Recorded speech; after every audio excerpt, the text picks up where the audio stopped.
Good morning, Maggie. Good morning. How are you?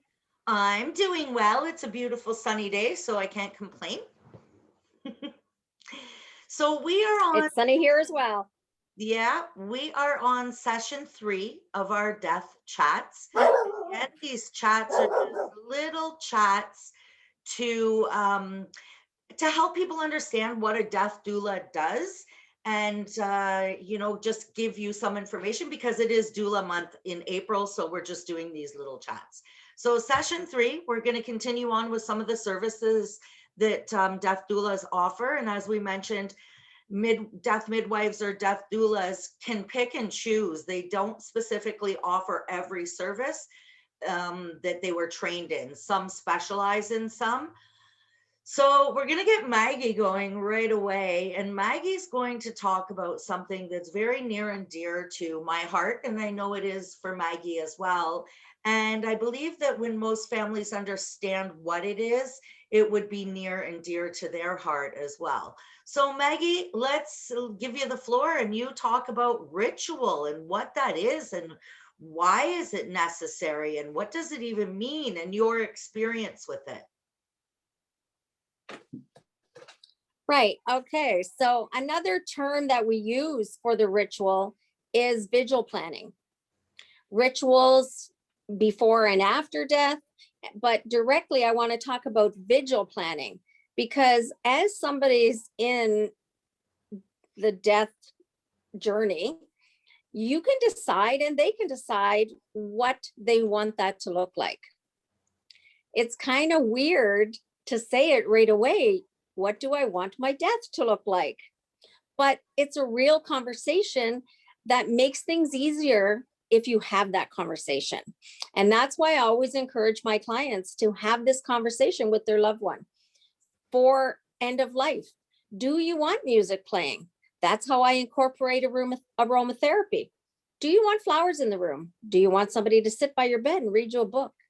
Is there something that brings you comfort, whether it be music, poetry, watching television with somebody?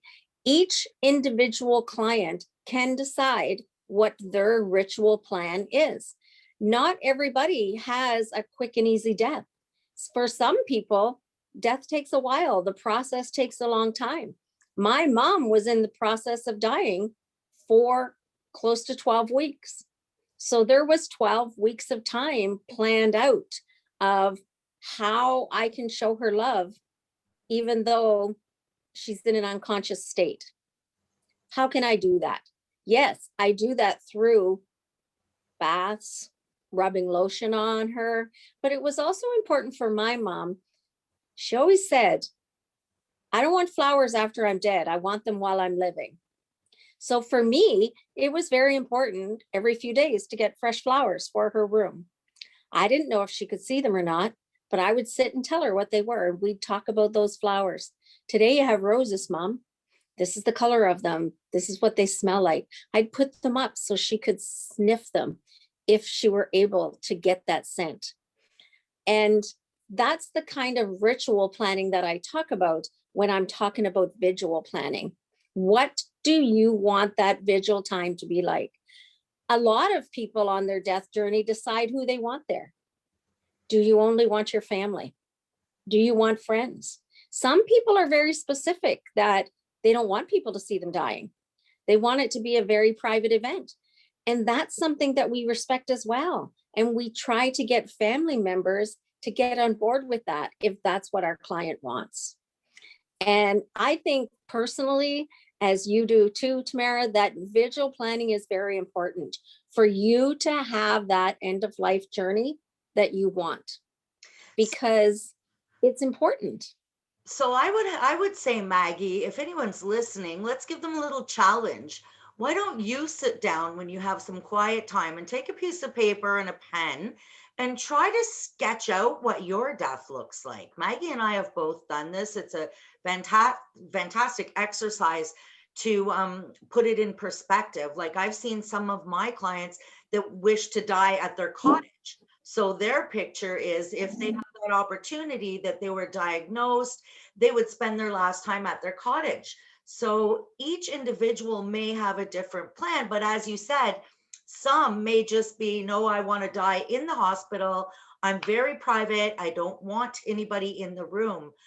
But something that's super important for anyone listening to understand is Maggie and I don't do religion. And when I talk about that, what I mean is we are a non-judgmental service. So each client has their own beliefs. It's not our journey. It's not about our beliefs. So there may be a client that wants to have a Catholic end of life experience or a Christian or whatever it may be. And as a doula, we respect everyone's wishes.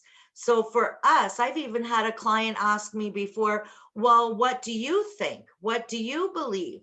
And our answers are always, honey, it's not about what I believe and what I do and what I practice. This is your journey. So we do, as doulas, respect everyone's wishes. And I thought that was important to add, Maggie, just because you were talking about um, the end of life and how people want different things. And there are many people that are have specific spiritualities or specific religions.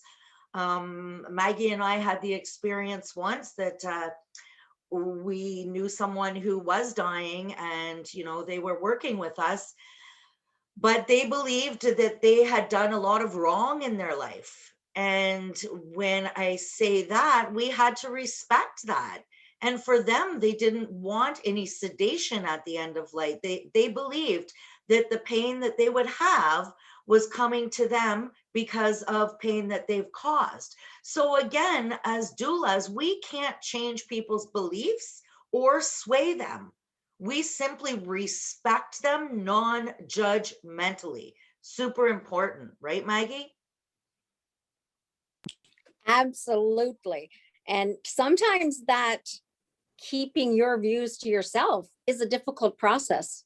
And that's why you have to kind of put your shield on before you go into somebody's home or into their healthcare space or their hospital room, because it isn't about us. None of it is about us. And that is something that doulas always strive to remember. Do we always get it right? No. But we really strive to remember that. So Tamara, why don't you talk to us about that little binder you have?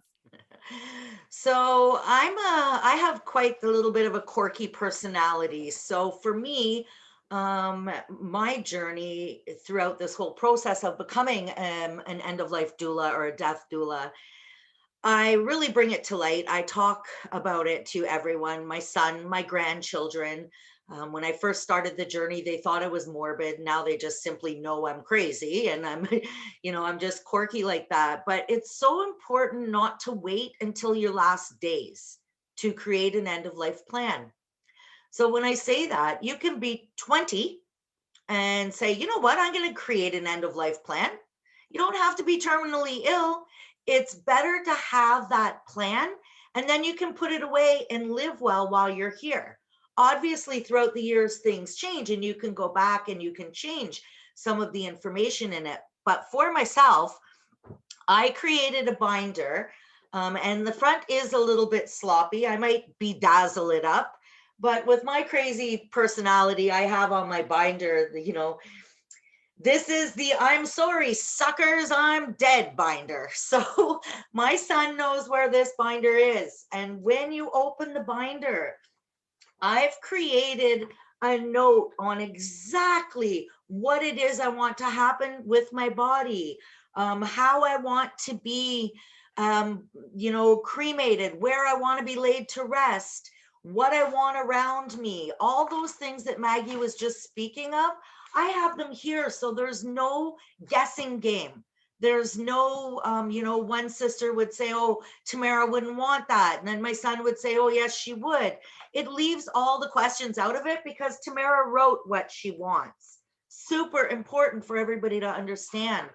But in this binder, I also have like my will, I have my life insurance, my mortgage, my investments. I also have a simple list of contacts, places that they must reach out to when someone dies. So the government of Canada, there's a phone number and a website to report that someone's died. The post office, like I have it right down to the detail, so people know, well, my executor of estate knows exactly what it is and step by step. So I'm taking away a lot of the pain and the confusion for my son by doing this, because it's written right there. He doesn't need to go search and go, oh my gosh, what do I do now? Where do I go? What's the phone number? Everything's there. The other really cool thing that people need to know is there's a website, and the website is actually called Dying with Dignity. And I'm just going to hold it up just to show you.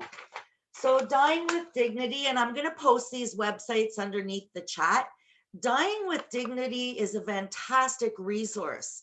There is a section that you can print out that has those tough questions.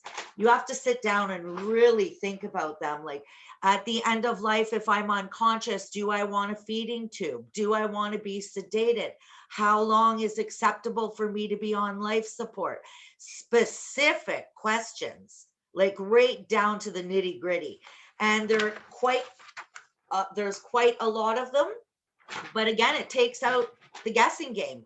Print this off, sit down, think about them. Your answers might change. Mine have changed over the time, but it's still there. It's there for them to look at and to have and to go by. So just taking out the guessing for them. There also is a website called Speak Up Ontario.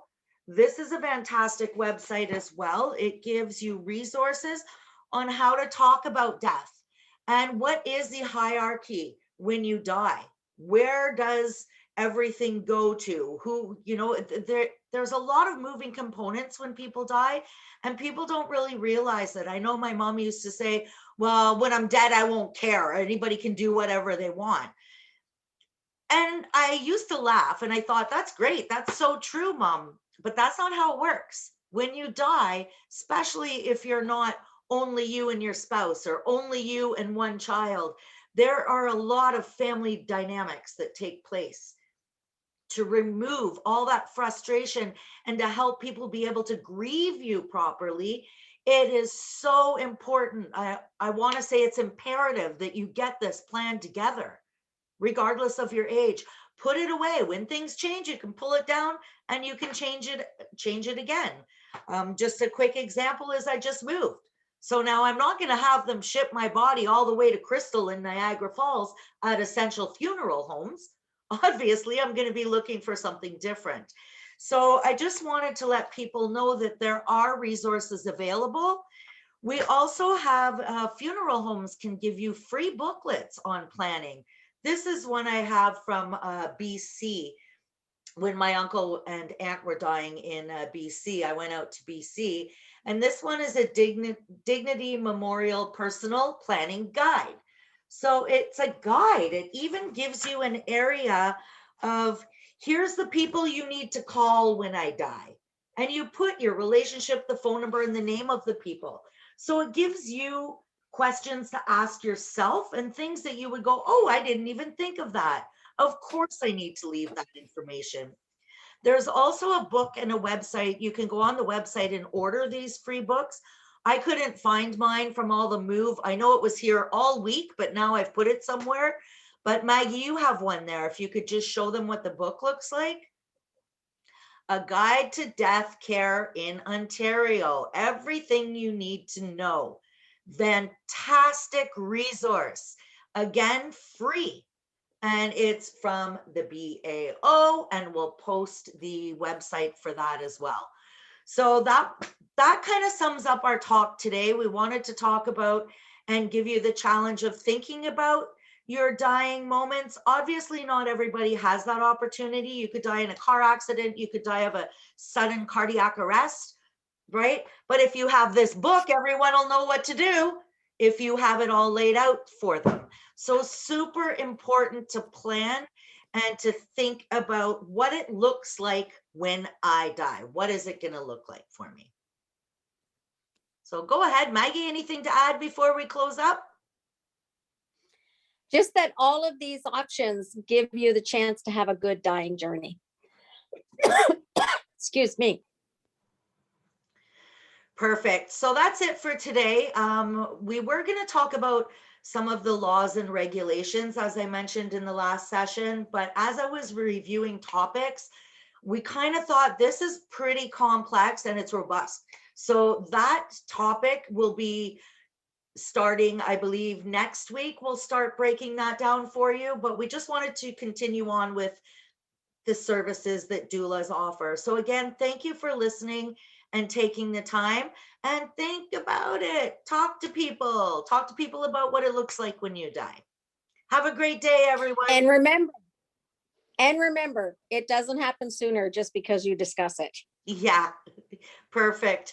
Thanks. Have a good day. Have a good day.